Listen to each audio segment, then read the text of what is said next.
Well, this was horrible. This was the worst thing you guys have ever done, considering that. Oh, there's our TV. Thanks. I really would have hated to see what we have going on, on the cameras.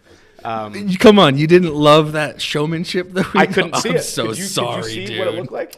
No. Oh, why? There was no visual. Oh. It was off. Oh, okay. Black. God. Just a shame. Black Just screen. an absolute shame. Maybe we'll see it later, if we're lucky. Well, here we are, Locker Room. I'm your host, Justin Reed, alongside Andrew Tenney. This is the Locker Room presented by Spokane Talks. We are in downtown Spokane, the beautiful Holly Mason building. Nice classical brick over here.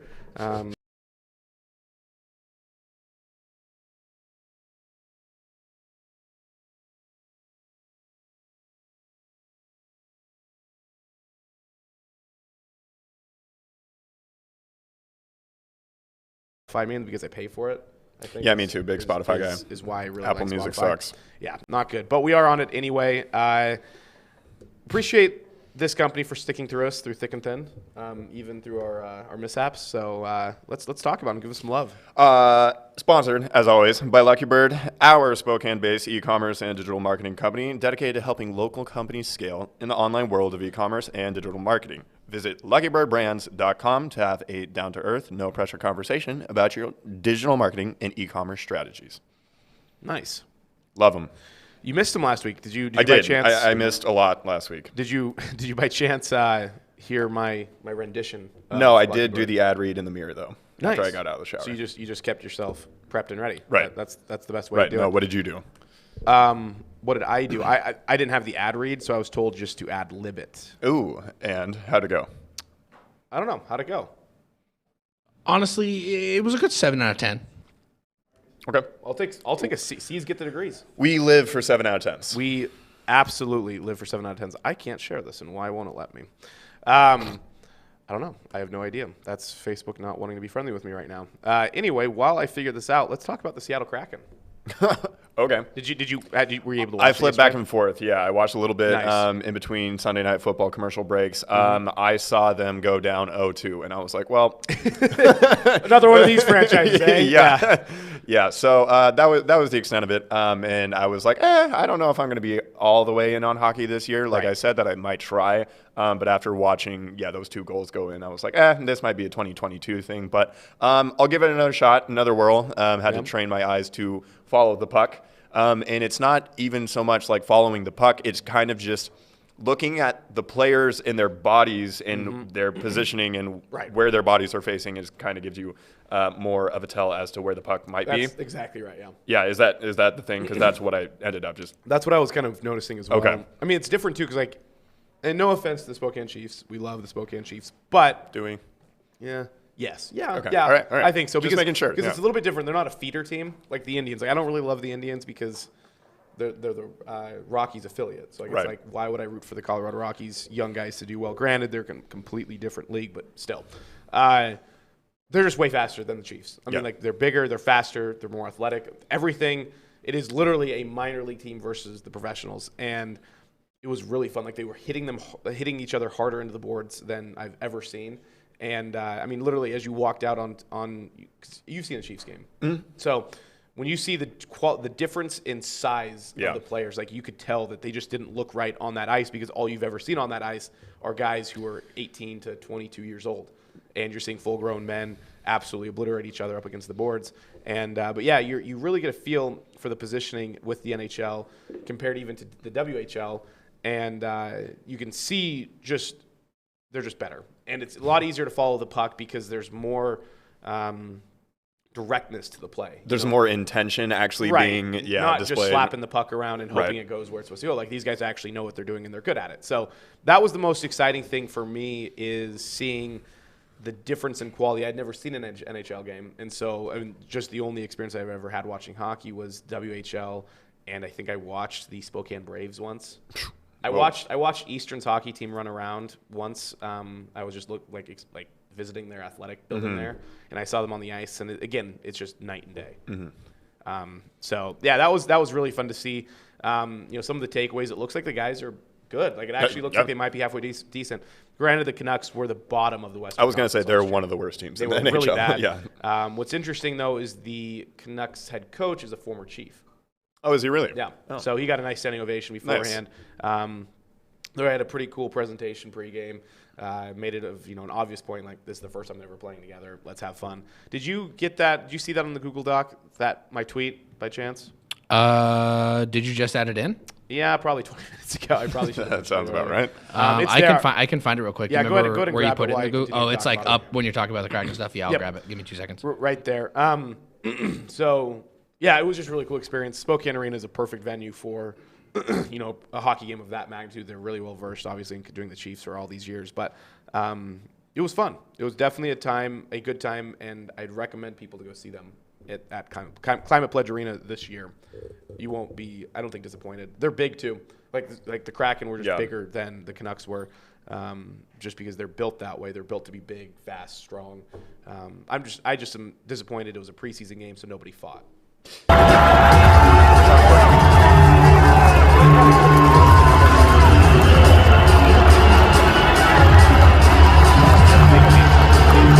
Looked like we're ready to do this. Like, we're Play ready some to, hockey We're ready professionally. to play some hockey as a member of the Seattle Kraken for this franchise, for the city, who was definitely it was sold out. It was like 10,300 people in attendance, which is huge because they required vaccines or a negative test. So I was surprised that they were still able to fit 10,000 people in there and have everyone actually be able to go. So, really good time. And I watched it en route and got some nice shots of the river. Yeah, I did. I saw A couple beauty shots of the pavilion. I was like, saw all the right, pavilion one. They're showing off Spokane a little bit. They are, and I didn't see the broadcast. I saw a couple highlights. I knew the play-by-play guy was good. Did you like him last night? He seemed, I'll be honest, I wasn't paying particular attention when the game was actually going, but I did watch, when the studio threw it to them and they opened up. He seemed timid. Obviously, he knew what he was talking about, but it just seemed like he wasn't super comfortable. Right. And, was kind of getting his, feet right under him for the first time. So I thought he was fine. Mm-hmm. He's really good. So it's not surprising, though. I mean, again, he's not even in his home arena still. So he's still in he was in Spokane. So that's maybe some of it. But they're going to be really good. The radio guys are also highly touted as well. So that'll be exciting to listen to the broadcast. I think they play on Tuesday in Edmonton. So they'll be going up against Kyler Yamamoto, local kid. So that'll be fun to watch. I forgot to mention the number 59s. Are we at 59? Yeah, We're at last 59. week was 58. Yeah, we're at 59. So I have a kind of a trick one here. So we're going to start with the Mariners. Rene Rivera, who's 59. He was on the Mariners for a year or two. Here he is as a Met, longtime catcher, nobody special. A really interesting one who was number 59, who I forgot until I saw this. Number 59, Felix Hernandez. Oh. He wore number 59 as a rookie. Because he was brought up from the minors, so they just tossed him a number essentially. So he wore number 59 before switching to 34. Here he is in his final start. I love Crawford's face. We can't zoom in on it because it's going to be very pixelated and blurry. But do you remember, he was crying on the field after Felix's last start? I mean, it looks like Felix is crying too. Everybody's emotional. Everybody's Jesus. just bawling. Yeah, I do miss prime Felix. I miss Felix in general. But another number 59, Eric O'Flaherty, lefty. Been around for a long time. I think he was a redhead. So I think he was your brother. Unfortunate. Yeah. Unfortunate that he was your brother. Unfortunate of both. Nice, classic. Seahawks here. You got any Seahawks for me that you can think of off the top of your head? I mean, just the greatest linebacker of all time, Aaron Curry. Current Seahawks defensive assistant. I'm sure there's a reason why the Seahawks defense isn't doing too well. Anyone else you can think of? Not really, actually. You'll know the guys. David Hawthorne was 59. I thought he was 57. Nope. He was 57. We literally listed him. He was. I want to say that he was 59 too as a rookie. Now that I'm thinking about it, because on the, what I do is I think of who of numbers, and if I can't think of them all, then I go and I look them up. He had a really low, essentially like WAR, but for football, and I'm like, that doesn't make any sense. So he must have only been 59 for a year. It must have been like his rookie year. Was Julian Peterson 59? There you go. That was the next one I had. Yeah, Julian Peterson 59, the strongest Seahawk of all time. Dude. Or most defined, probably would be the better way to put it. Like, I don't know if his arms monster. or Bobby's arms were bigger, but I think Bobby's arms were bigger, but I think Julian Peterson's arms were more defined, and also for being in is the that Daryl mid-2000s. Tapp? Holy shit! Yeah, Daryl Tapp. Looks Man. like Lofa Tatuper behind him. Yep. And then 95. Whoa, Matt. Rocky Bernard, no. No, Bernardo was 99, I want to say. Anyway, well, and the last one, which is probably the coolest story out of all of them, is current Seahawk number 59, John Radigan, who is the Army reserve, who ended up making the roster. He made it actually onto the practice squad and was signed to the active roster, big special teams player. But if he would have been cut, he would have had to go back to the Air Force and do his thing. Instead, he gets to live his dream being an NFL football player. So pretty cool. I also forgot to mention that we have Bigfoot there over my shoulder. Oh, yeah, didn't notice that. That's from one of the shows. Are they still doing that show? Occasionally, yeah. Nice. There you have it. It's there for fun I reasons. believe in Bigfoot. Sure. I'd like to believe so. I guess that's my take too. I'd like to believe so. I'm mostly indifferent, don't really care. However, it's probably more fun if we choose to believe that it's a skeptically optimistic. So much more fun Yeah. to believe that there is a man beast running around. Yeah. Love it. All right, Mariners, 2 games back. We are here September 27th, and the Mariners have a potential to make the playoffs. Could you imagine if they didn't get walloped by 13 runs the other day? Hey. I know. I've been watching the Mariners all week. I watched their games against exciting. Oakland. I watched their games against the Angels, and I was like, this is actually enjoyable. It is enjoyable. Like it's fun. I could be golfing right now, and I'm like but I'd rather semi-glued to the television. Right. I am most likely positively going to Seattle this weekend. Nice. Because I haven't seen a game this year. I'm hoping the series with the A's goes well because it's fan appreciation night on Friday, and they're doing fireworks post-game. So even if I have to leave like at 5 o'clock and I get to Seattle at 9 and I just catch the last 3 innings, but I get to see the fireworks, like that seems really exciting. And then I go to the Saturday game. Hopefully they're in contention still. Yeah. Like I said, they're 2 games back from that second wild card spot. Boston currently occupies that. Yankees are a game up on them. Currently, Toronto's right in front of us, a game back. Oakland they're behind us at 3 games back.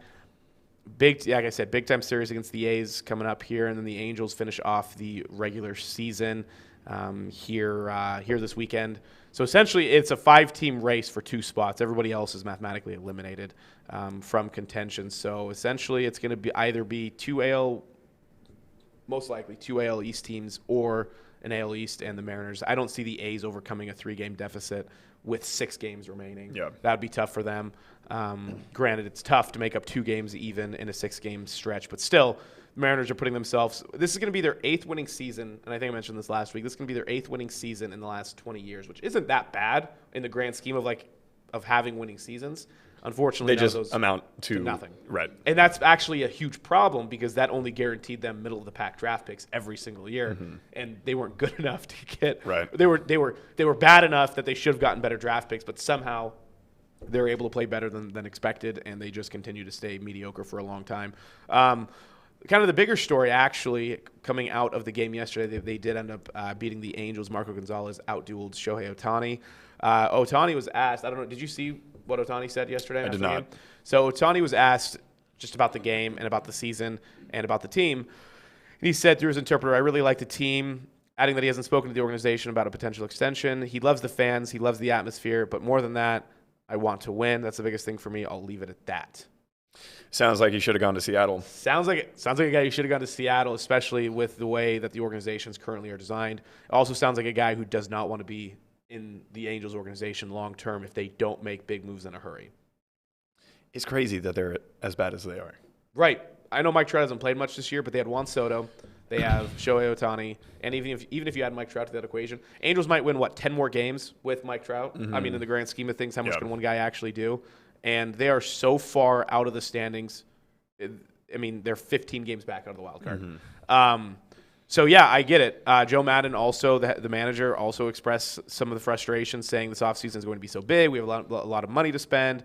This can't continue to go on. We can't annually be in this position. This organization is better than that. We deserve better than that. We have to go out and earn it. Could be some big – imagine the contract Ohtani's going to get no matter where he goes. Huge. It'll be game-breaking and ridiculously hard to wrap your head around the amount of money that he will be making, which is kind of crazy because this is only the first year he's done this, right? Right. Like, it's really impressive, but he's never been able to do this as a pro. Injuries have held him back. is actually the primary thing because they shut him down. Even though he was healthy, they wouldn't let him pitch. Right. And, it's going to be rough moving forward here for the Angels. There's not a ton of options anyway. And, again, why would you want to go to an Angels team that really doesn't have that many young stars? Mm-hmm. They're built on the backs of, again, the Juan Sotos and Mike Trouts. Really good players, but people who, aren't going to be here for the next decade. But I'm super excited. I'm way more excited than I expected to be. And here we are again on September 27th, and the Mariners are still potentially able to do something special. Hopefully that does, in fact, happen. How's your fantasy team? Good. Really good. Are you going to be 2-1? Or I'm going to be 2-1, and I absolutely clapped my opponent this week. Good. Who is it? I don't know him personally. Even better then. Well, yeah. Yeah, even bet you get to embarrass somebody you don't even know. That is a really nice feeling. Mm-hmm. It's a really nice feeling to make him feel terrible about himself. How much football were you able to watch yesterday? All of it. Or you were? Yeah. You sat down and watched like Red Zone all day? Mm-hmm. Yeah. There's literally no better feeling in the world than sitting in one place from like 9 a.m. until like 8 p.m. I wasn't able to do that yesterday, which is fine. Tough. Because of the Kraken game. Right. But it's fine for this week. But that really, truly, Sundays are just absolutely beautiful days of the week during the NFL season. And yesterday was no different. A lot of interesting games. Last week we made the updates on the picks. I was a game up on you. This week we both are going to finish with the same record somehow, which is really frustrating because I thought I had a really good week, but it wasn't good enough. I will still be up one game because we both picked Dallas tonight to beat the Philadelphia Eagles. God, those tickets are $46 at Dallas. Wow. Is the lowest. Whoa, really? Oh my God. And it's like $400 to go to a Seahawks game. Yeah, seriously. Stupid. Whatever. Damn. Okay. So let's go through some of the results here, say a couple thoughts, and then we'll finish off. We'll go kind of quick because I do want to talk about the Seahawks a little bit in depth. Let's say our top takeaway. Let's do that. Our top takeaway from each of the games. Okay. Starting with the Thursday night game, Panthers at Houston. My biggest thought is a reinvigorated Sam Darnold who can still occasionally make mistakes but is in a much better position without Adam Gase running the show. I agree with that takeaway. My general takeaway wasn't really about either of the teams. It was just that this is a prime example of when Thursday night football is at its worst. Key injuries to players on both sides of the ball for Carolina. Yep. Just a really ugly game. Davis Mills back there just getting sacked. The line just getting run through like, somebody who just had like Skyline chili and Right. So I don't know. And we get the Bengals and the Jags this week. So Thursday night football sucks. Yeah, it sucks. It's unfortunate that the NFL requires every single team the option to play on Thursdays. I understand because of the fact that Thursdays are a disadvantage in the long term, but still unfortunate. Next game, Washington at Buffalo. The Bills won 43-21. My biggest takeaway is that Buffalo is dominating games without requiring a ton from Josh Allen. I know he threw for 5 touchdowns, but it hasn't felt like he's been needed to run the show as much as he did last year.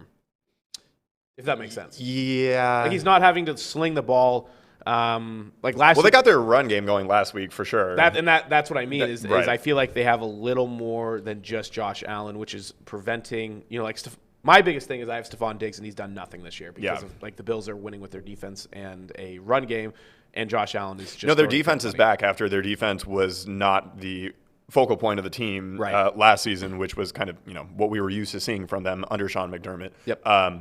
Yeah, I would agree. And Washington's defense is not all that it's been cracked up to be, and they're probably not a legitimate contender in the NFC East like we thought that they would be. Right. So. Yep. Bears got kind of taken advantage of by Cleveland, 26-6. Again, Cleveland is finding ways to win. Their defense is looking really good. They had 6 sacks. Poor Justin Fields had a horrible first game. Their offensive line was obliterated by. That's right. We're not just doing generalities here. My biggest takeaway is that the Bears' average yards per play was the second worst of the last century. Wow. They averaged like 2 yards a play. Wow. And Justin Fields had 1 yard passing. Yes, he did. With One net yard passing. Yeah. Yep. My biggest takeaway is that Matt Nagy should be fired, and he should have been fired in the offseason, and he is doing everything in his power to put Justin in the – Did you see after the game he's like, yeah, Justin hurt his hand, so we'll see about that going forward. And then they asked Justin, and he's like, the fuck is he talking about? Yeah, like, I'm fine. I have no brace or anything. He's just, oh my gosh. It seems like such a concerted and intentional effort to sabotage. And he won't. He just won't. For sure. I can't imagine being a Bears fan. I mean, being a Seattle fan obviously is not great right now, but I'm glad that I'm not a Bears fan because that is an experience that I wish upon nobody. Right. Mostly just because they have Jermaine Ifedi on the roster. No other reasons besides that. No other reason besides that. Baltimore got away with a 1917 win. I think both of our takeaways should just be Justin Tucker is the greatest kicker of all time. It is, but Detroit got boned in a fashion in which Detroit is the only team on the face of the planet that could get boned in this fashion. The fact that delay of game call didn't get called. And it was like two whole seconds. Right. After to where literally it was bad. The center's head was down, went 0. He looked up, looked down, hiked. Snapped the ball. And nobody decided to call anything. That is super unfortunate. Those videos of the fans in the stands, though, as the ball is coming and then hits it, and then that was incredible content. Definitely priceless. I don't have much to say about Tennessee and Indianapolis. Literally nothing. Probably the most boring, inconsequential game where takeaways really don't matter. It seems Tennessee is getting its feet back after that Seattle game. It looks like that was a springboard for them, though. Correct. Yeah, I don't think they're going to be that team that they were when they played Arizona in Week 1. Chargers beat the Chiefs, knocking the Chiefs to 1-2. My biggest takeaway is, let's go with Justin Herbert proving that he can beat the best team in the NFL. And that allows that allows Chargers fans to realize that they have potential to be kind of a game-breaking team this year. They do. Yeah, I'm a Chargers fan. I was telling you that pre-show. Justin Herbert's my favorite quarterback in the NFL. I love the team. I love the way they've rebranded themselves since they moved to SoFi. I love their colors and their uniforms. I like Brandon Staley, even though he kind of had a questionable decision going first and goal, going for the touchdown and leaving enough time for Patrick Mahomes to potentially do something. Didn't end up being the case. Didn't bite him in the butt. But yeah, the Chargers are for real, and the Chiefs are 1-2, so that makes me feel a little bit better about Seattle. Yeah, that's very fun. And Patrick Mahomes threw a really stupid pass. Again, and gave the ball back for the to him. second week in a row. Yeah. He's done that 2 weeks in a row where I don't know if it's probably because he's trying too hard. He's just been a little sloppy. He just has. But Right. New Orleans beat New England 28-13. My biggest takeaway is that Tom Brady was more important to the Patriots than Bill Belichick. And Bill Belichick is a slightly overrated coach. Okay, so power rankings of Bill Belichick and Tom Brady, 1 and 2. Brady's 1 for sure. Okay. Easy. Yeah. Because, I mean, the problem is New England just has not looked at all like New England over the last 2 years, and it's all because they don't have Brady. It truly is because they're like, oh, the defense will be able to do this, defense will be able to do that. They got destroyed this week. Not destroyed, but I mean, over the season, they just haven't looked that good. Their defense has been playing pretty well, though, and I mean, one of the scores did come from a defensive touchdown from New Orleans, so that kind of inflates the score a little bit.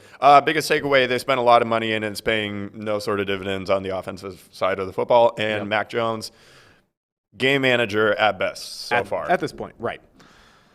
Yep, I agree with that. And then Atlanta beat the Giants 17-14. Also another ridiculously stupid game.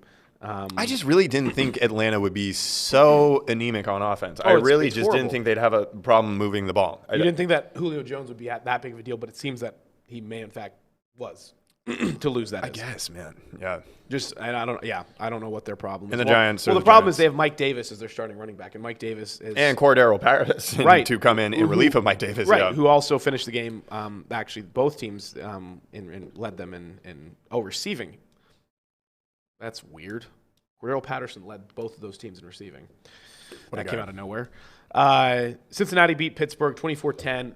My biggest takeaway is Big Ben is washed. Steelers may struggle to go 500. Get off the field. Retire. Hang it up. It's bad. He is absolutely and I feel kind of bad. That franchise. I don't. Well, that's the thing is I'm surprised that I feel a little bad about it. Like that's how bad he looked this weekend. Because I hate Ben Roethlisberger. I was going to say I hate everything about him. I hate everything about them, but I was watching him move, and I'm like, oh, my God, like this guy looks like he's an old man. Like I feel bad that he's taking such big every hits. time he gets hit, too, it's like, oh, my goodness, you are getting hit so much harder than any other quarterback. Like it was like yesterday, it was like Matt Ryan, Justin Fields, Ben Roethlisberger, most sackable quarterbacks in the NFL right now. He's totally holding the team back. Like, I can't sit here and say that with any confidence that Mason Rudolph will give them any sort of spark or be able to move the ball at all. But, God, you got to do something else. You got to do something. And their offensive line suck. Dude, Najee Harris had 12 receptions. Right.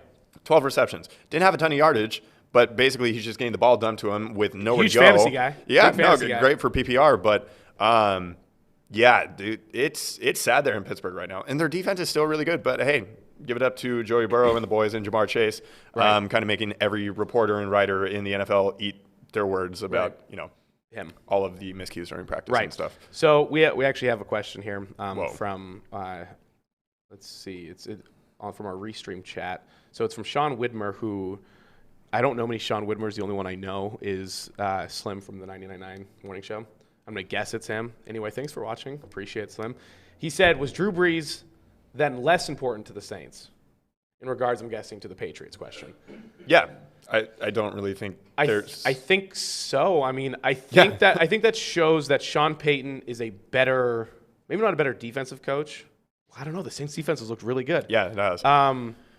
He has coached up Jameis Winston to be a competent. He had a bad week last week, but he's had of the first 3 weeks, he has looked good in 2 of the weeks. Yeah, I wouldn't say he looked great yesterday. I mean, he did get lucky with that touchdown throw that he should not have thrown, and Marquez, was able to come away with an incredible snag. I still think that Sean Payton has a little bit more that he's working with as far as personnel goes. I just marginally more. I do think that Breeze meant less to the Saints than Brady did to the Patriots, and I think that's irrefutable. And I think some of that too is I think Belichick is really stuck in his ways, and I think Sean Payton has been able to morph his game a little bit more. Yeah, I would still like to see less Taysom Hill in the shotgun and then just running it for 3 yards. I could do with less of those, even though they did score on one of those. They punched one of those in. But yeah, I would say Sean's looking a little better down in NOLA right now than Bill and what's going on in New England. New England just looks like they just don't look like they have talent. And that's like a very simple thing to say, but like when you watch them on the field, they don't look special at all. They don't look like they have anybody that's flying around, no athleticism, nobody that's making, game-altering plays. Nobody's making special things happen. I don't know. They just look, devoid of any sort of spectacularness. Right. Arizona took care of Jacksonville 31-19. My biggest takeaway. Don't kick a 8-yard field goal. Right. Unless you Justin Tucker him. I think, God, I don't know. I was talking about this game to my buddy. I really like what Kyler Murray's doing, but we've seen this game before. Urban Meyer is going to have an issue all season long acclimating to the NFL. I don't know if he's going to make it through the season. Like, if there were betting odds, and I think that there are, I don't know what they are. I would be willing to put some amount of money on him bouncing, whether it's, on his own or whether I don't think they're going to fire him. I don't think you can. I don't think you can fire him. If he leaves, it's going to be under his own power. But, boy, that is a brutal situation they got just going don't look good at all. No, they don't look good. Trevor Lawrence hasn't. Again, the acclimation, I don't think he's acclimated very well to the NFL game, which is weird because I know it's preseason, but his reads and his feeling in the pocket looked good in the preseason, and that is completely gone. They mentioned this on the broadcast, and I kind of had the same thought. He hasn't scrambled. He hasn't used his legs at all to get him out of situations that he could at least salvage. Like instead of taking a sack, maybe like a 3-yard gain on 2nd and 10 or something. I thought I would see a little bit more ability to scramble and maybe create than I've seen so far. So I don't know. Yeah, he's not looked great. But none of the rookie quarterbacks have looked good, let's be honest. No one's really looked that. Yeah. It's been poo-poo. And that leads into the next game. God, I'm just dying up here, I guess. Denver shut out the Jets 26-0. And Zach Wilson didn't throw as many picks. No, he didn't. But the Jets are bad. And I don't know if Zach Wilson's the answer, which isn't that surprising either. I think that was made kind of clear during some of the draft festivities that the one quarterback who's was locked in was Trevor Lawrence, and the rest are I mean, Trey Lance was getting more love than Zach Wilson was, and he hasn't even gotten a chance to really show what he can do. So my biggest takeaway from this is that Zach Wilson will just go down in history as another one of the Jets quarterbacks that will not be able to succeed. Probably. There's a lot of time. It's a third game in. It's a third game, and he's played really good defenses in all 3 of his games so far. So I didn't think – somebody on the NFL Network was saying that this was the week that he was going to get it turned around, and I'm like – this is not the right place. I mean, because they were in Mile High in September, and the Broncos have a really good defense. So why do we think that was going to be the case? I don't know. I was not surprised by the outcome. Right. Vegas beat Miami 31-28. They thought about losing it. They did. They didn't want to win. Jacoby Brissett. Yeah. I think my takeaway from this is that the Raiders can be a dangerous team if Derek Carr keeps us up. Derek Carr has looked good under Gruden outside of the very first year when Gruden was kind of talking like, I might not love this pairing. Derek Carr has looked a lot better. He threw for almost 400 yards. Granted, it was overtime, but still, he has looked better. He has a lot of weapons at his disposal.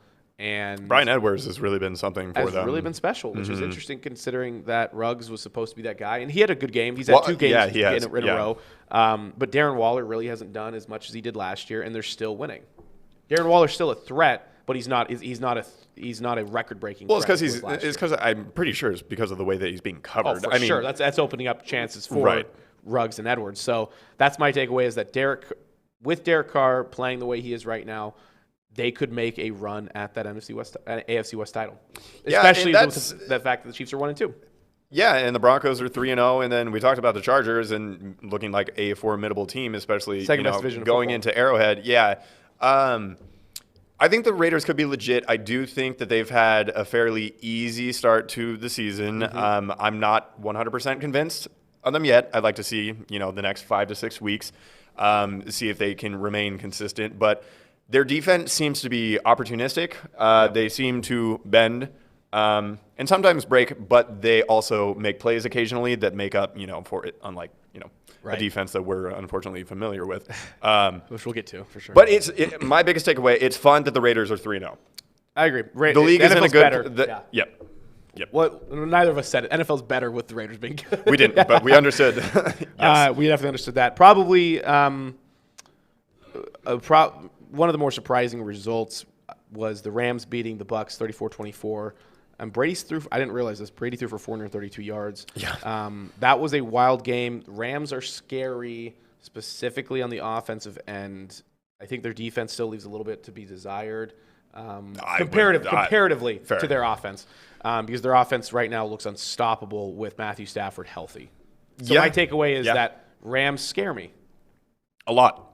Perfect. Glad we got that one. I'm kind of happy for Matt Stafford, even though I hate the Rams. I hate that he's on the Rams, but I too am happy for Stafford. But I also, I don't hate Sean McVay. I hated Jeff Fisher. When he was the coach of the Rams, I was like... I hated Jeff Fisher because he ran so many trick special teams plays that pissed me off. I hate Sean McVay. Well, he took advantage of how just, lazy and undisciplined we were. Let's be honest. That's what he did. But Cooper Kupp's on the team, and I'm happy for Stafford, and Sean McVay is kind of... I don't know. Nice to look at, I guess. Who? Comparatively, Sean McVay. He's a cute kid. Short. Big, short guy. Big, yeah, I guess so. Yeah, they're gonna win the Super Bowl probably, right? You want to say that? No. Can we say that? No. 3 weeks into the season, they're gonna win the Super Bowl? Nope. This is my thought. I'm gonna send this to Sam. We're gonna play this in a second, but this is my We'll thought to Sean McVay's about Sean McVay, essentially, comparatively to the Seahawks and Pete Carroll at this moment in time. So, Sam, it's there in the bottom of the doc when we get a moment. Green Bay, Sunday Night Football, beat San Francisco 30-28, and Rodgers had no timeouts in, 28 or 32 seconds? 32? Less than 30, yeah. Or right around 30 seconds left to be able to get into field goal range and win. Seen it before. Yeah, that's a great takeaway. Ask right Dallas there. fans in 2016. Yeah. Yeah, that's it. Aaron Rodgers... He was still pumped. clutch. He was elated. You could tell, dude, he was so stressed out while Mason was lining that thing up. You could tell, man.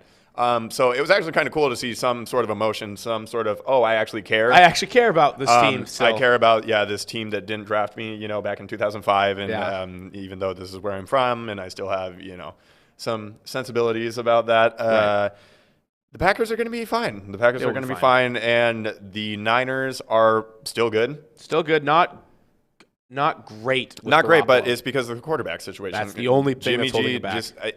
I don't know if we're going to see more Trey Lance. He did have a few appearances last night, successful ones at that. Yep. And it's going to be curious to watch how the season unfolds and how much more he gets incorporated into the game plans. Yep. And how much Kyle Shanahan's patience with Jimmy G string wanes. Yep, exactly. All right, Sam, let's go ahead and play that. So this is my thought as to Sean McVay in comparison to the Seahawks at the moment. She's better than me! So I watched Anchorman this weekend for the first time in a while. Anchorman's my favorite comedy movie. That's when he's talking about Veronica Corningstone and the fact that she stole essentially the anchor spot. Yes. That she-devil stole it, and the worst part is she's better than me. Mm-hmm. And that's kind of my thought right now. Yeah. And that's been my thought about Sean McVay for a while, that his mindset and attitude toward the league and the play styles that are expected are just better than what the Seahawks have to offer right now. And it's so funny because there were 2 years where it's like, oh, maybe the league caught up to him. Maybe he just hit the scene like Chip Kelly. He had something that was a little bit different, and the league just wasn't ready for it. But actually, no, it was all just Jared Goff being Jared Goff and not being able to actually optimize what it is that Sean McVay brings to the table as a head coach and as an offensive schemer. So another question for you. You're an Eastern guy. I'm an Eastern guy? Right. Okay. Just like the college. Right. Oh, yeah. okay. Yes. I was like, yeah, okay. We're going back. I wasn't sure if you were coining me as like an Easterner. No. You're an Eastern Washington Eagle. Got it. Slim is also an Eastern Washington Eagle. I always see him on Twitter talking about Cooper Kupp specifically. Where does, and this is a good question because there's some really impressive athletes that come from the Spokane area, where does Cooper Kupp fall in the rankings from athletes to come from the Spokane area, or from the area in general? Because, I mean, he's not a Spokane kid. He went Eastern, but he's still from the area. He's from the state, I suppose. Right. But where does he fall? Okay, then let's do that. Where does he fall in rankings from kids to come from local colleges, from Eastern, GU, even WSU? Let's bring WSU into that, and even Whitworth. Cooper Kupp is arguably one of the better ones, I think. I was going to say he's probably already toward the top of whatever the power rankings would be, and the only thing that has made any part of his career questionable is just injuries. That's the only thing that he's dealt with over the past couple of years. Purely off of stats. I think he's top 5. I think he's automatic. I think he's going to get the receiving title this year. Like, honestly, at this rate, he for sure will. He's top 5 automatically. Let's think about this for a second. He's top 5 for sure. GU basketball. The only one you can put ahead of him, just again purely based off of statistical performance in a professional league, is John Stockton, right? No, I mean, really. Though. Hey, Kevin Pangos is on an NBA team. He is on an NBA team, and a lot of these guys have done big things overseas. But if we're looking at American professional Stockton, sports, would we say Stuckey is up there in the top 5? Heck, maybe for the longevity that he had. Right, but it was never like spectacular. It was never spectacular, but he was a solid depth piece there for a while. Steve Entman. Is that how you say his last name? Did I just butcher that? Olenek. Okay, Olenek has had a good career. That's good, not great career. Respectable. Did you look that up? No. There's no way. There's no way that he would just said Olenek. It's like watching Minecraft Nicely porn. done. Olenek. Big name that left here, though, so that doesn't surprise me that he would know that. Right, that's true. Olenek's definitely up there. There's obviously a ton, and let's just go recent because there's a lot. Suggs has the potential, even though Suggs is Minnesota. Right. Suggs has potential. I mean, so if we're talking about people that are not only from colleges in the area, but are actually were raised and grew up in Spokane and or Central Ryan Washington. Sandberg going to NC was big. There's a lot of big runners who came from the state. A lot of really impressive runners. I would say though Cooper Kupp is top 5. He's got to. Dude, I think he might be top 3 at worst. I say top 5 because I know there are guys who either that we're just blanking on right now. Yeah. But guys like Ryan Sandberg is again a guy who should be put above that. Jason Bay came from GU. Robert Zacharias had a decent NBA career. He was Again, okay, not spectacular, but he won a title. So did Morrison, though. So did Morrison. So did So Rodney did a Turioff. lot of guys. Yeah, a lot of guys ended up winning. Yeah, Turioff. Yeah. So What's up? that's a good question. Cooper Kupp has the potential to. I don't think I think John Stockton will forever hold it because he's a Hall of Famer. I saw something that was interesting pointed out about the routes that they have him run are routes that you would typically see on other teams that are run by smaller wide receivers that are 5'9", 5'10", 5'11", Right, and he's running these at 6'2", carrying a lot more mass, and he's able to get out of his cuts and his breaks. And it is impressive. he's super impressive, and I'm glad that he's obviously... It's a bonus. God. Right. Yeah. That's a great one. Yeah. Okay. So we're doing great. This is the issue when you start bringing up lists and then you think and you're like, oh yeah, we have them all, and then someone says, oh, what about Domantas Sabonis? You're like, oh yeah, that guy's had a pretty solid career. An all-star. Probably he is the best Zag in the NBA right now.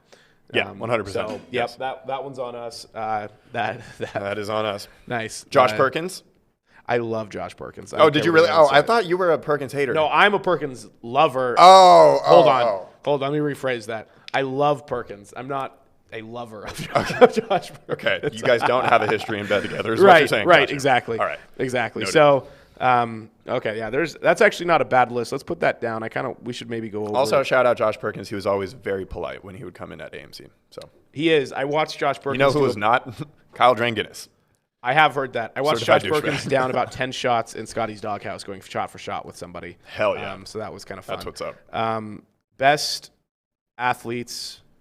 Let's do this next week. Okay. From local colleges. Let's do it that way, so we don't have Ryan Sandberg wouldn't be on that list. Essentially, is what I'm saying, or he would be. Anyway, we'll figure it out. Let's talk. Unfortunately, for about the next 10 minutes here. About a very sad game that hurt my feelings. Also, I'm just saying this because I couldn't come up with anything else because this has just monopolized my mental space. This is my closing time. Oh, this is? Basically, just the whole situation that we find ourselves in right now. Then let's talk about it at the end. Okay. Let's just talk about it. Okay, that at let's the end. close But on somber notes. Yep, exactly. But first, let's talk about Windermere. My other favorite company here. Windermere Services Mountain West proudly services over 60 Windermere offices in Eastern Washington, Idaho, Eastern Oregon, and Montana. They are all in for their local communities. At Windermere Services Mountain West, relationships are the foundation of their business. Their mission is to be successful, team-oriented real estate professionals committed to exceeding expectations through exceptional customer service. They are Windermere. Windermere Services Mountain West is committed to the communities in which they live and work. They are all in for us. Windermere Services Mountain West. Utilize them. Buy your house through them. Sell your house through them. Buy your property through them. Do it now. Okay. All right. Jabroni of the week. I'm going to start with the Ohio State player here, the Kayvon Pope, who was dismissed from the team actually this weekend after the game on Saturday, which he was escorted off the field during the Buckeyes' home win against the Zips. He will continue to get all the benefits of being a student athlete. He just won't be able to play. He will also remain on scholarship. Essentially what happened is that something happened during the game. He tried to enter the game. He was waved off by his teammate. Pope walked toward the locker room. Ohio State staffer brought him back to the sideline. Pope then threw his gloves into the stands, got really mad, attempted to take his jersey off, talked to a few of the coaches, and he was escorted into the locker room, which there he tweeted F Ohio State, which isn't great. And then he also tweeted, good luck to my teammates, and he spelled luck, L-U-C-C. That tweet is... That's the most 2021 shit. That tweet is still up. I hate this culture. Yeah, not great. He then actually, I didn't see this, but he tweeted an apology last night, saying last night I let my emotions get the best of me. For that, I want to apologize to my teammates, coaches, and Buckeye Nation. I made a mistake and know I need to be better and do better. I'm going to take this time to reflect and work on my mental well-being. Mental health is a very serious thing. I feel like that's a little bit of a cop-out after you have a blow-up like that on the field. Thoughts? I missed this. I didn't see you didn't see any this of at all? this. No. Yeah, so it was, yeah. He was, I think he's a starting linebacker of some sort. This exact scenario happened when I was playing football in middle school with a player, and basically he got waved off because he wanted to be on the field, and the coach was like, No. Not a chance. In your wildest dreams. And then basically he just took his pads off, walked back to the bus. We were in Pullman, and so I don't know if you're familiar with like the way their high school field is laid out, but you gotta walk up a hill. Like right. Anyway. Yep. I have no sympathy for this guy. You suck. There's no place for this in any sort of organized sports, even at the lowest levels. AAU levels and things like that. People like this just suck, and I understand that emotions are unequivocally a part of sports, and they are sports. But you're just an asshole, honestly. That's just my takeaway. Like to push it to the point of which he did the things that he did. Like there are so many moments in which you could stop, check yourself, and be like, you can display emotions, you can be erratic. There's a lot you can do without crossing the line. Correct. And he crossed it, looked at it, went back over it. and then crossed it again. And then smeared his ass all over it and was just like, yeah, cross that line. Okay. I hope, I hope nothing. Not great. He is definitely the jabroni. All right. Go ahead. So I got two. First one, probably Jackson Mahomes, because God, he's much like horrible. LeBron, he is a reoccurring figure on our show, and so he wore, because he always goes to his brother's games because he's got nothing going on in his own life. Leave Jackson Mahomes alone was tweeted by Mayor Q. I don't know who Mayor Q is. We're about to find out who Mayor Q is. I don't know that Mayor, if he's actually a mayor. I'm going to say no, and if he is, illegitimate. Where are the credentials? So he brought more attention to himself by wearing this shirt, and I think that the internet should continue to make fun of him the way that the internet does. Of Kansas. Kansas City. Yep. Born and raised in Kansas City. Yeah. Oh. Huh. That makes it worse. Why don't you say Mayor Q? If Nadine Woodward ever tweeted at just the public and said, leave Justin Reed alone. If I'm getting roasted. It's such a bad look. I don't even care if the entire world is just absolutely wrecking my life. You can't have a public figure come out and back you like that and be like, hey, guys. I would immediately call Nadine Woodward's office and say, this is impeachable. Get me off of your Twitter feed. So I also looked at like the Snapchats, because like on Snapchat you can look down at like verified accounts, and Jackson Mahomes is one of those being an influencer, and it's just 13 consecutive pictures standing in front of a mirror, and his position or his stance only changes like twice. You don't get it. I don't. You're right. Anyway, so Jackson Mahomes, you suck. Just stop trying to be relevant, and people won't care. So that's what you should do here. That's funny. That's the second week in a row Jackson Mahomes has made the show. I know. Yeah. That's awesome. Yep. I love that he's making just the worst. A staple. He's your LeBron. LeBron hasn't been talked about much recently because he's been. Hey, did you know he changed his number? What? Oh, actually, he did? Are you serious? I think I do that, right? Literally, nobody was talking about LeBron, and then there were other things going on in the NBA landscape, and then he was like, hey, guys. Hey, I'm still, I'm going back to 6. Who's my other jabroni? Bring up a visual. What do I got? I think you only sent me the one. I sent you 2. Are you sure? Yeah. Oh, dude. Okay, so our NFL refs, out of control. Not a great 3 weeks. Oh, the video. Yeah. Not a great 3 weeks from the NFL so far. Week 1, thought it was pretty all right. The last 2 weeks, less than. This ref, did you see this? I don't know. In the middle of a punt, threw a flag for what I presume was, like holding on the return team or a block in the back or something like that. He threw the flag and it hit the ball. And it changed the trajectory of the ball. Boom. Like, dude, just wait. Keep it in your pocket for half a second. I forgot. I didn't see the video until now. Yeah, dude. I saw the tweet. That is just absolutely it's out of control. Just drops the ball straight down. Anyway. That is funny. Get it together. Definitely get it together. All right, this day in sports history. I have a couple good ones for you. Ooh. This day in 1881, the Cubs beat Troy. I don't know who Troy is. Real quick interjection. Mick Whippy says hi. Hey! There he is. It said it won't let him into Facebook, but he is on Twitch. I wonder why. He's on Twitch. Hey, man. Mick Whippy's the OG. He is OG. Good to see you, Mick Whippy. Yeah, good to have you back. The Chicago Cubs beat Troy in 1881, 10-8 before 12 people. There were 12 people in the stands. a record low. Incredible. Wow. Okay. I don't know who Troy is. I don't either. Maybe it's a person. They beat Troy 10-8. Anyway, this day in sports history, 1939, White Sox host the first day-night doubleheader. Oh, all right. Probably because lights were more prominent in stadiums. I don't know what that would be. No, that doesn't make any sense. In 1939, it must have just never happened. They just were like, hey, why don't we try this? And they're like, this was pretty cool. Let's do this more often. Let's do it again. And then in 1942, the Giants, this is typical NFL or NFC East, the New York Giants beat the Washington, at the time, Redskins 14-7 without converting a first down. Oh, my Lord. Oh, my. And 1942 is a while back, but it's not like the most ridiculous amount of time back. So that's pretty hilarious, actually. Wow. Overall. Yeah, there we go. So closing time. We'll do mine first. Let's pull up Brady here. This was toward the tail end of the game against the Rams. And let's play it a couple times. There's no audio. Just go ahead and read his lips here a couple times.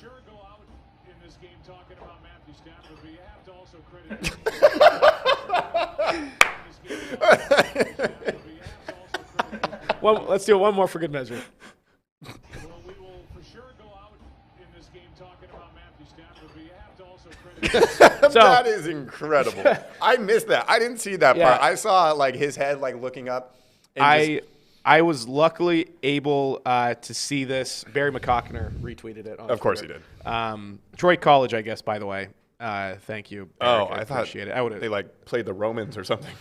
I guess 12 fans kind of makes sense, but you would think that the college would be like, sweet, we're playing a professional baseball team, and we're playing the Cubs, but I guess it's not that impressive. So, yeah, pretty funny. Brady's Hilarious. not happy with something. I mean, probably the fact that they were losing. But that He was still hilarious. is the 10-year-old boy that got taken off the golf course by his dad because he was throwing his clubs after he'd shank, shots. I love it. I love it. is super, and super I funny. feel bad for the Patriots next week because they are going to get bludgeoned to death. Oh, that's right. We didn't make our picks. We'll do it again virtually, I guess. You're welcome. But that's a good point. So, yeah, nicely there. So, your closing time, I'm guessing, is just the Seahawks. Yeah. Let's start off with the fact that they were leading this game again, and they looked good for the first quarter. Chris Carson had the longest touchdown run of his career. Yep. Untouched. Yep. And Really well blocked. He really well blocked. Really, really well blocked. DK was a point of emphasis. And was looking good Feeding doing so him the ball. without being stupid. Yep. We were going to talk last week about the pros and cons of DK. All we saw yesterday essentially were pros. Yeah. You didn't see Yeah. too many things wrong with DK. But they were up at a point in time, 17-7, right? 17-7, and then they went into halftime 17-21. Yep. And they didn't score the second half. They gave up 3 field goals to the Vikings in the second half. Wilson threw for just a shade under 300 yards, had only 1 touchdown. Chris Carson grabbed a touchdown on the ground. Again, averaged almost 7 yards a carry. Wilson was decently efficient in the grand scheme of things. DK had a really nice game, 6 receptions for 107 yards. We were saved from a potentially serious injury when Tyler Lockett went down. Ended up just being a twisted knee. He should be okay. We'll go over just the generics before we really hit in on them. Kirk Cousins had a really nice game, 30 for 38, 323 yards, 3 touchdowns. Alexander Madison, for the second time in his career, second time also against the Seahawks, rushing over for 100 yards, ran for 112 yards, 4 1/4 per rush. Justin Jefferson had a monster game, 9 receptions, 118 yards, and a touchdown. Thielen did had a nice game, 6 receptions with a touchdown. Tyler Conklin had a really big game from the tight end spot, had 7 receptions for 70 yards and a touchdown. And Alexander Madison had a massive game through the air with all the screen passes that the Seahawks forgot how to defend was when KJ Wright did not get re-signed. Yeah. Now to bring I didn't realize D.D. Westbrook is on that team. He's the punt returner. Mm-hmm. So, with all of that in mind, the Seattle Seahawks now sit at 1-2 after losing 30-17, and that final score I don't think does the absolute result. No, they left justice. points on the board for sure. There were a couple instances, and they could have gone for it, and they would have. They gotten should it. have. Yeah, They should have gone for it there at the end. But Seattle's in a position now where they are 1-2. They play the next 2 games against the Niners and the Rams, and they're in a position all within the next 11 days. Right. They're in a position right now that is Looking at absolutely dire. Potentially 1-4. I don't feel that nervous about the Niners because Jimmy Garoppolo is not a quarterback that can hurt this secondary. They don't have to, Right. because they can run the ball. Right, and that's fair, But the reason why that run game is opened up is because they're so afraid of the pass, and the pass defense is non-existent. And now my thoughts on the pass defense, if we're going to talk about the pass defense, is I don't think it's all on Trey Flowers, and let me tell you why. The post-game comments were interesting, and it's not just him. It was said by him. It was also said by DJ Reed. I think it was kind of even mentioned by Jamal Adams. The biggest problem I have with the secondary right now is there is because Trey Flowers is not that bad. Let's make that very clear. He is not so bad that a guy is getting 20 yards open every other play. There's just no way. I could do a better job. Yep. Honestly, 20 yards is massive. Remember when Mark Sanchez broke down that play, how they recognized that it was man coverage, and then they showed who's man? Right. And he was 20 yards away. Yeah. For sure, but it looked like he was obviously confused. And again, I don't think he's that cite stupid. His confusion. Yeah. I don't think he's that stupid. He made a transition from safety to corner, and he did it really well, and there were no problems. So his first year, I was like, oh, we might have something in him. Here. It was ever since he turned to 21, though, I'm like, right. Yeah, like, uh-oh. There is some sort of disconnect between the corners, even the linebackers, the safeties, the defensive coordinator, and the defensive assistants on this, and Pete Carroll on this team, and I don't know why. I don't know why there's an issue, because this historically is a very well-coached defensive team. Because it's fucking Ken Norton. And that's a fair take, because he's never been at the head of any sort of successful defense, even in his time in Oakland. He started off, he was a linebackers coach with us back in our heyday, back when we were actually good. And I'm sure he's a really good linebackers coach. Yeah, I'm sure he is. I'm glad that you brought up KJ, because the lack of his presence was felt so much yesterday in particular. Yeah. Oh, yeah. Great that he's doing well and making plays for Oakland or Las Vegas. Shout-outs to him. But, dude, okay, so Jamal. Yeah, you're talking about just the general discombobulation. Do you want to talk about Jamal Adams, or are you still on just generalities here? No, we can start getting a little bit more specific. Okay. No. Bad trade. He's not a difference maker. He's basically a linebacker. He does not know how to wrap up. He thinks that his shoulder is going to be enough to level his opponent every time, and people just bounce off of him. And dude, I can't.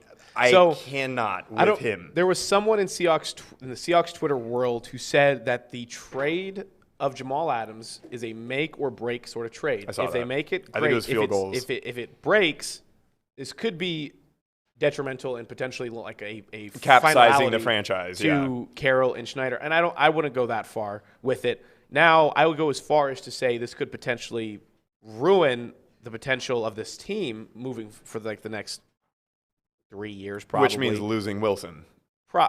Potentially, right. And exactly, which then Carroll would leave. And I see where the dominoes would fall from there. I still am not on board with the fact that Jamal Adams is not a difference maker, because he has been his entire career. And we're still 3 games in, and he did all of his damage in 9 games last year. And I know he was hurt for the other ones. So I agree that Jamal Adams has some deficiencies to his game. Those deficiencies are supposed to be covered up by game-breaking plays in other ways, right? Yeah. So Jamal Adams needs to figure out, because they're blocking him. I thought the Titans did a really good job, and I thought maybe that would be a 1-week abnormality. But the Vikings did it again. The Vikings blocked every single blitz attempt that Jamal Adams wanted to do. Well, it's because they ran away from him as hell. Well, he has been. When it's coming, and it's only on third down. But whose fault is that?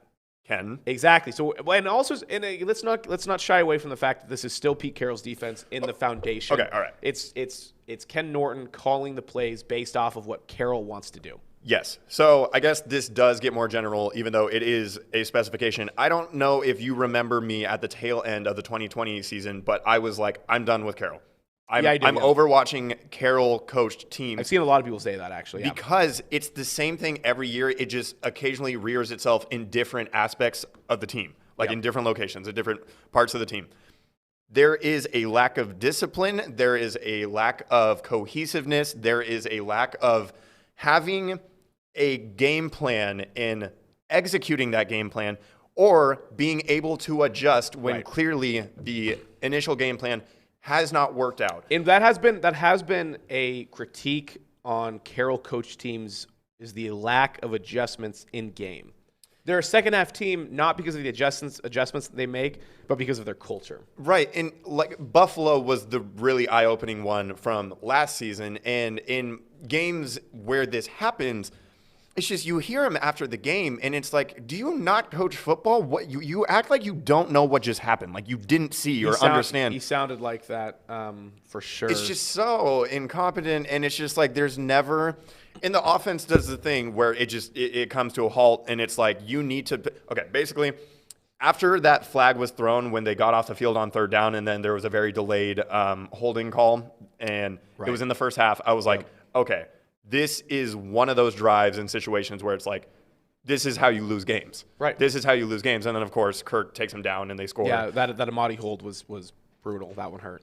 And I didn't think it was that bad. He had a really bad game. I've horrible game. I've been pretty bullish on Amadi generally. He had a good year overall last year. Yeah, no, he really Stepping did. in for But Blair. oh my goodness, he was terrible. There was that play in the first half too where he bit so hard on the play action. So hard. bad. And it's like we bad. got to hold that edge, and they did it again this week. There were multiple times where they broke edge contain defender so badly. Right. So the other thing I wanted to talk about was the offense, specifically Russell Wilson. In the first half, let's just say the first half, he was in full on, like he was locked in. He knew exactly what the defense was doing. And he was reading the defense pre-snap. Changing the play at the line. And he was taking stuff over the middle. He wasn't just, Will Dissly had that massive catch, again, over the middle. Another great stiff arm. Really, really nice stiff arm. Dude, But that changed again in the second half. Yeah, we need Everett and we need Dissly involved. We need tight end production. Also, Gerald Everett looked like a man possessed. Dude, every time he gets the ball, he fights for every single I understand inch. why dude. He's an athlete. He's incredible specimen. Yeah, and he's huge. And he just looks sick as a Seahawk. Like, honestly, just like a general, aesthetic that he's got in those uniforms. Yeah. You got to get those guys more involved. And, the running game was going really well. And then it's just it's on drives when they need points, that's when they sputter the most. When they need to answer the bell. Specifically, early to mid game, they've historically shown they can do it at the end of games, but they for whatever reason forget to do it in the middle, and then they have just to take rely these on quarters off. Crazy. Right. The other thing was they still haven't scored in the third quarter this year. And they've been outscored tremendously in the second half of games through 3 games this season. And the other thing, they only got the ball once in the third quarter. They got the ball for the first time in the third quarter with I think it was 6:03 left on the clock, and then they ran 3 plays, went 3 and out, and they didn't get the ball back until the fourth. The pass rush has not looked anything like it did against the Colts in the first week. And the first half against the Titans. Fair. It hasn't looked good since then. Carlos Dunlap. The back end obviously is not holding up at all, but we mentioned that. You had a good tweet. Everybody on the defense yesterday had a hellish game except for Bobby Wagner. Again, and he looks frustrated about it. He's not. He doesn't look happy. No, you can tell. Excited. Right, he's frustrated. He is laboring this defense through just awful play. Jordan Brooks has been hit or miss. He makes plays and then he gets absolutely torched. And then he gets benched. Yeah. And Pete Carroll's like, I'm not having that. And then Cody Barton comes in and provides a steadying, but not. He's just not athletic. Anytime he's in coverage, I'm like, nope, we're done. Exactly. So this team has issues, to say the least. But they have the players, and I still believe in the ability of the coaching staff to do something. Because they've proven that they can do it. It's just, and again, they have the players to do it. It's just a matter of doing it. And if they're either going to do it here in these next 2 weeks or they're not. And if they don't, 1-4. They have to get this game against the 49ers because I don't like their chances, regardless of how optimistic and how much you want to spin this into, looking at just where the silver linings may come from, because they're not going to beat the Rams. And I believe that game's at SoFi on Thursday. That's a good question. It could be in Seattle. I guess those are the 2 options. Thanks. Yeah. It is in Seattle. Dude, but they got Thursday night in Seattle. Okay, they got to take care of the Niners. The other thing is that's been unfortunate. They're catching their opponents when their opponents are coming off of brutal losses. I was just looking. So thankfully, the Titans got bludgeoned by the Cardinals, embarrassed by the Cardinals. Yep. The Vikings come off of back-to-back heartbreaking losses and decided by field goals. Their first game at home. Correct. And then the 49ers just got Aaron Rodgers.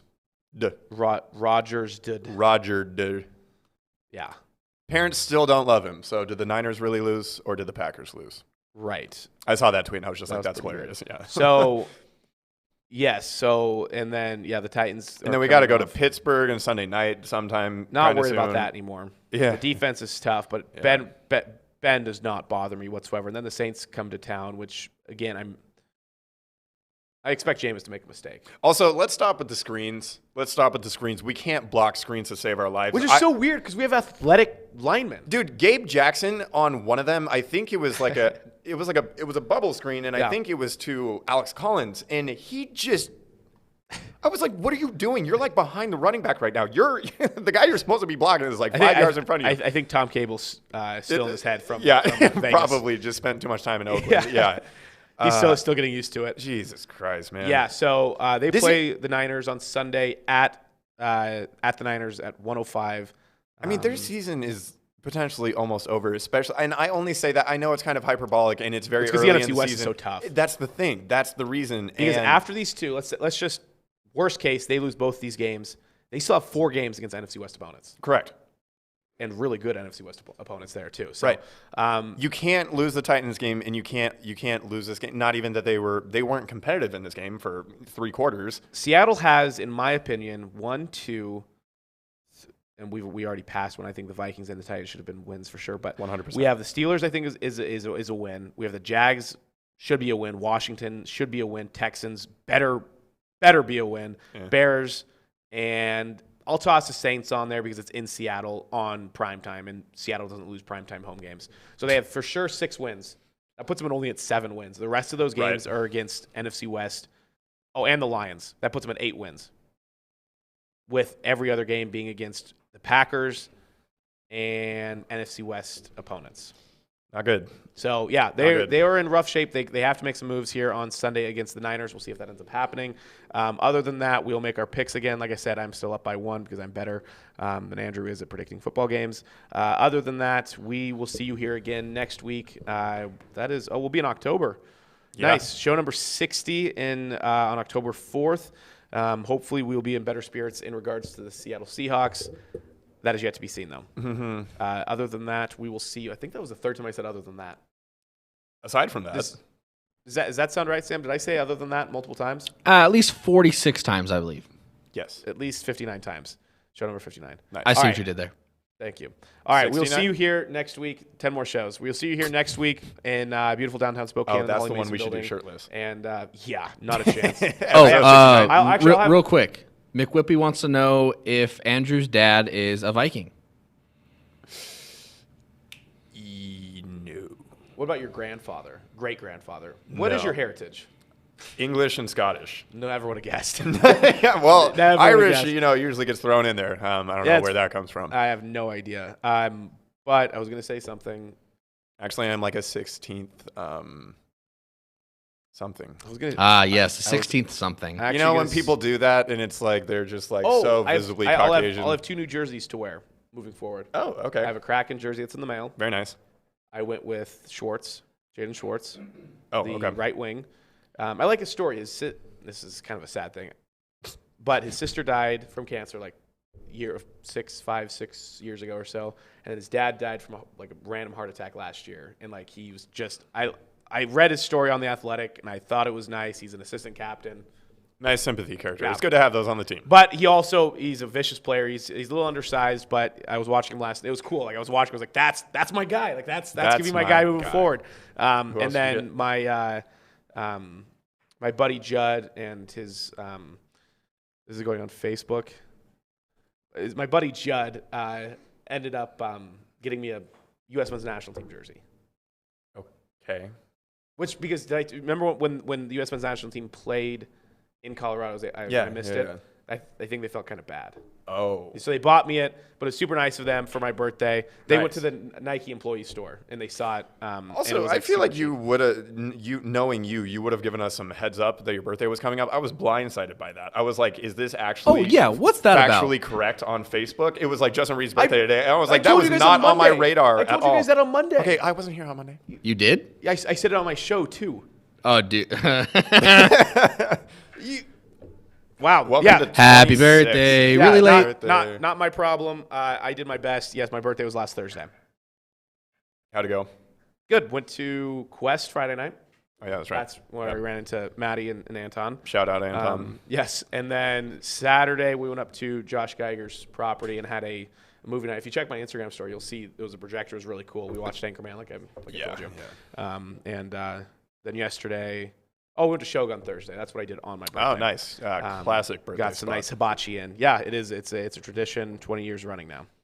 Very nice. Very, very nice. All right. I think that should do it after now 12:30. Yeah, this podcast has peaked. That was quite the last-minute tangent. I like it. Yeah. Thanks for pointing out that you guys didn't realize it was my birthday, even though you specifically knew, and so did Vinny, but it's fine. So here we are. But we will see you next week on Monday, same time, same place, and we will talk more sports, or at least pretend to talk about sports that we know. Have a great week, and thanks for stopping here to talk about sports with me, not failing. See ya. Suicide in there.